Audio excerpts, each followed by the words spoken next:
स्वागत है आपका हमारे चैनल पर। मैं हूं आपके साथ शिप्रा सैन। प्रधानमंत्री नरेंद्र मोदी 3 दिवसीय यूरोप यात्रा पर हैं और अपने इस दौरे के दूसरे दिन प्रधानमंत्री नरेंद्र मोदी डेनमार्क पहुंचे हैं और डेनमार्क की प्रधानमंत्री मेटे फ्रेडरिक्सन ने उनका शानदार स्वागत किया है, जिसकी तस्वीरें भी सामने आई हैं। तो डेनमार्क की राजधानी कोपेनहेगन एयरपोर्ट पर पहुंचने पर प्रधानमंत्री का डेनिश पीएम ने शानदार स्वागत किया। इसके बाद प्रधानमंत्री Narendra Modi Danish PM Frederiksen के आवास पर पहुंचे। प्रधानमंत्री नरेंद्र मोदी ने फ्रेडरिक्सन के साथ ग्रीन स्ट्रेटेजिक पार्टनरशिप और द्विपक्षीय संबंध जैसे मुद्दों पर डेलीगेशन लेवल की मीटिंग की है, जिसकी तस्वीरें सामने आई हैं। तो ये शानदार विजिट जो प्रधानमंत्री की रही है, फिलहाल इस विजिट का दूसरा दिन है। इससे पहले प्रधानमंत्री नरेंद्र मोदी जर्मनी पहुंचे थे और बर्लिन में भी उनका शानदार स्वागत हुआ था। किस तरीके से भारतीय समुदाय के लोगों ने प्रधानमंत्री नरेंद्र मोदी का शानदार स्वागत किया, उसकी तस्वीरें सोशल मीडिया पर काफी वायरल भी हुई थी, जहां बच्चों से लेकर तमाम जो सांस्कृतिक कार्यक्रम था वो प्रधानमंत्री के आह्वान पर किया और ये दौरा अपने आप में इसलिए भी अहम है क्योंकि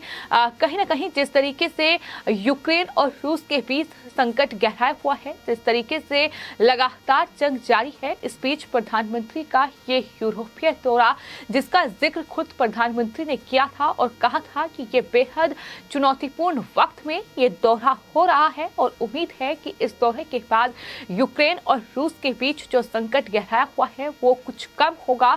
हालांकि ये दौरा अपने आप में अहम इसलिए भी है क्योंकि यूरोप की यात्रा पर हैं प्रधानमंत्री नरेंद्र मोदी और इससे पहले वो जर्मनी पहुंचे और उसके बाद आज डेनमार्क की राजधानी कोपेनहेगन पहुंचे हैं। वहां एयरपोर्ट पर प्रधानमंत्री मेटे फ्रेडरिक्सन ने उनका शानदार स्वागत किया।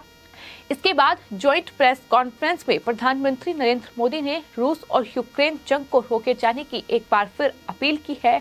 उन्होंने कहा है कि डेनिश प्रधानमंत्री के साथ बैठक में उन्होंने इस युद्ध के मसले पर भी चर्चा की और साथ ही दोनों देशों का यही मानना है कि रूस और यूक्रेन को बातचीत और कूटनीति के जरिए समस्या का समाधान करना होगा। दोनों देशों ने साझा प्रेस कॉन्फ्रेंस जो है वो की है, जिसमें ये प्रधानमंत्री का बड़ा बयान सामने आया है। तो डेनमार्क में इंडिया डेनमार्क बिजनेस फोरम को भी प्रधानमंत्री नरेंद्र मोदी संबोधित करेंगे।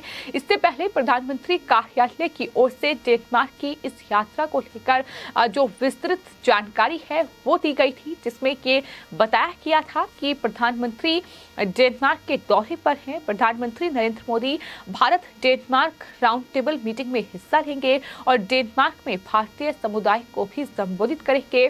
प्रधानमंत्री मेटे फ्रेडरिक्सन के साथ मीटिंग के अलावा प्रधानमंत्री मोदी इंडो नॉर्डिक शिखर सम्मेलन में भी हिस्सा लेंगे।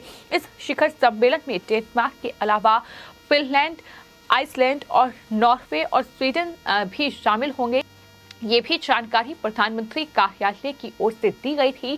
तो डेनमार्क की ये यात्रा अपने आप में अहम है क्योंकि प्रधानमंत्री ने ये साफ तौर पर कहा है कि उनका ये 3 दिवसीय दौरा, जहां वो कई देशों के राष्ट्र अध्यक्षों के साथ बातचीत करने वाले हैं, तमाम अलग अलग मुद्दों पर बातचीत होगी और तमाम देशों के राष्ट्रीय अध्यक्षों के साथ बहुपक्षीय और द्विपक्षीय वार्ता उनकी होने जा रही है।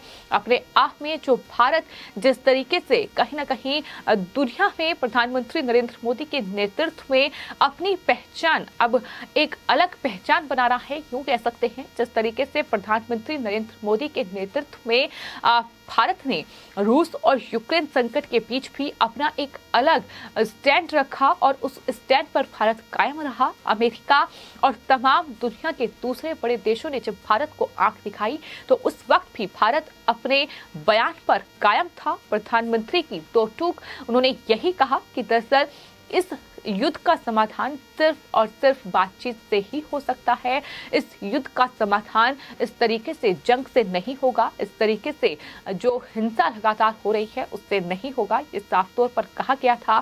फिलहाल आपको बताते हैं जो प्रधानमंत्री नरेंद्र मोदी की डेनिश की प्रधानमंत्री फ्रेडरिक्सन से बातचीत हुई है, जो डेलीगेशन लेवल की मीटिंग हुई है। उसके बाद जो कोपेनहेगन में डेनिश प्रधानमंत्री मेटे फ्रेडरिक्सन ने बयान भी जारी किया है। उन्होंने बताया है कि आखिर किन किन मुद्दों पर प्रधानमंत्री नरेंद्र मोदी के साथ उनकी चर्चा हुई है। उन्होंने कहा है कि हम कई मूल्य साझा करते हैं, यानी भारत और डेनमार्क हम दो लोकतांत्रिक राष्ट्र हैं। हम दोनों एक नियम आधारित अंतर्राष्ट्रीय व्यवस्था में विश्वास करते हैं। ऐसे समय में हमें अपने बीच और भी मजबूत पुल बनाने की जरूरत है। करीबी साझेदार के रूप में हमने यूक्रेन में युद्ध पर भी चर्चा की है। ये जानकारी उनकी तरफ से दी गई। साथ ही उन्होंने ये भी बताया कि यूक्रेन में नागरिकों के खिलाफ किए गए भयानक अपराधों और गंभीर मानवीय संकट के परिणामों पर भी भारत और डेनमार्क के बीच चर्चा हुई है। यानी प्रधानमंत्री ने डेनिश प्रधानमंत्री से इस बारे में भी चर्चा की है। बुचा में नागरिकों की हत्या की खबरें बेहद चौंकाने वाली हैं। हमने इन हत्याओं की निंदा की है और हम एक स्वतंत्र जांच की आवश्यकता पर बल देते हैं, ये उनकी तरफ से कहा गया है। इसके अलावा डेनमार्क और पूरे यूरोपीय संघ ने यूक्रेन पर रूस के गैर कानूनी और अकारण आक्रमण की कड़ी निंदा की। मेरा संदेश बहुत स्पष्ट है, पुतिन को इस युद्ध को रोकना है और हत्याओं को समाप्त करना है। मुझे उम्मीद है कि भारत इस चर्चा में रूस को भी प्रभावित करेगा। यानी जिस तरीके से ये महत्वपूर्ण बयान डेनिश की प्रधानमंत्री की ओर से सामने आया है कि अपने आप में महत्वपूर्ण इसलिए है क्योंकि ये माना जा रहा है कि प्रधानमंत्री नरेंद्र मोदी का 3 दिवसीय यूरोप दौरा इसलिए भी अहम है क्योंकि एक तरफ जिस तरीके से यूक्रेन और रूस के बीच संकट गहराया हुआ है, जिस तरीके से लगातार जंग वहां चल रही है, इस बीच प्रधानमंत्री ने इस पूरे युद्ध के दौरान, इस पूरे जंग के दौरान जिस तरीके से अपना स्टैंड बिल्कुल क्लियर रखा है और जहां एक तरफ उन्होंने यूक्रेन के राष्ट्रपति जेलेंस्की से भी लगातार बातचीत की है, तो वहीं जो रूस के राष्ट्रपति व्लादिमीर पुतिन हैं उनसे भी प्रधानमंत्री संपर्क में रहे।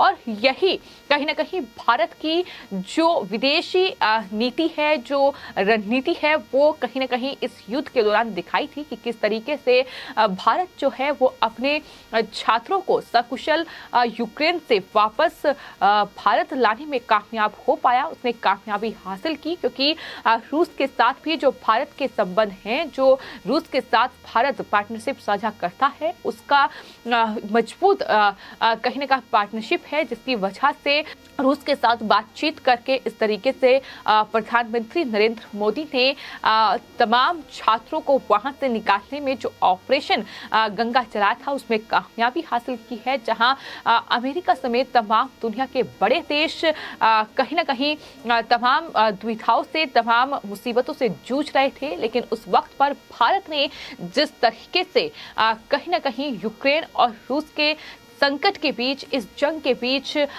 जिस तरीके का अपना प्रतिनिधित्व किया है, वो अपने आप में कहीं ना कहीं दुनिया को ये बताने के लिए काफी है कि भारत को जिस तरीके से आंख दिखाई गई और कहीं ना कहीं कई मोर्चों पर कमजोर करने की कोशिश की गई, लेकिन प्रधानमंत्री नरेंद्र मोदी के नेतृत्व में भारत की विदेश नीति मजबूत हुई है। रक्षा समझौतों से लेकर रूस के साथ खासतौर पर और तमाम दुनिया के बड़े देश, फिर चाहे वो फ्रांस हो या फिर अमेरिका हो, तमाम दुनिया के बड़े देशों के साथ भारत के अलग अपने रिश्ते हैं, उन्हें मजबूत करने की कोशिश में हमेशा से ही प्रधानमंत्री नरेंद्र मोदी अक्सर रहे हैं। और यही वजह है कि इस पूरे संकट के बीच जब यूरोप कहीं ना कहीं रूस के खिलाफ इस जंग में है, और यही वजह है कि प्रधानमंत्री की ये विजिट बहुत महत्वपूर्ण मानी जा रही है। और यही वजह है कि डेनिश प्रधानमंत्री मेटे फ्रेडरिक्सन ने ये कहा है कि उम्मीद है कि भारत इस चर्चा में रूस को भी प्रभावित करेगा। यानी रूस और यूक्रेन के बीच जो जंग है उसमें भारत अहम भूमिका निभाएगा। सवाल ये भी उठ रहा है कि क्या प्रधानमंत्री की इस यूरोपीय विजिट के बाद रूस और यूक्रेन के बीच ये संकट टल जाएगा, ये भी लगातार सवाल बना हुआ है। लेकिन फिलहाल ये बेहद महत्वपूर्ण तस्वीरें जो हैं, ये डेनमार्क की जो प्रधानमंत्री का दौरा है उस दौरान नजर आई हैं। हैं, जहां प्रधानमंत्री नरेंद्र मोदी और साथ ही डेनमार्क की प्रधानमंत्री के साथ ये बेहद ही खुशनुमा तस्वीर है जो सामने आई है, जहां दिलचस्प केमिस्ट्री जो है दोनों नेताओं के बीच देखने को मिली है। शानदार स्वागत प्रधानमंत्री का डेनमार्क पहुंचकर हुआ है। तो वहीं डेनमार्क में इंडो नॉर्डिक शिखर सम्मेलन में प्रधानमंत्री भाग लेंगे। समिट में आर्थिक सुधार और जलवायु परिवर्तन जैसे मुद्दों पर फोकस होगा, जिसकी जानकारी भारत की ओर से पहले ही दी गई है। तो अपने आप में प्रधानमंत्री नरेंद्र मोदी की ये महत्वपूर्ण विजिट है। भारत और जर्मनी के बीच ग्रीन एनर्जी पर अहम समझौता किया गया है। प्रधानमंत्री नरेंद्र मोदी बीते दिन जर्मनी पहुंचे और वहां के चांसलर से मुलाकात उनकी हुई। दोनों नेताओं के बीच डेलीगेशन लेवल की मीटिंग भी हुई। भारत जर्मनी के बीच ग्रीन एनर्जी पर अहम समझौता हुआ है। प्रधानमंत्री नरेंद्र मोदी ने यह कहा है कि भारत और जर्मनी मिलकर ग्रीन हाइड्रोजन टास्क फोर्स का गठन करेगा। यह महत्वपूर्ण जानकारी भी उनकी तरफ से दी गई है।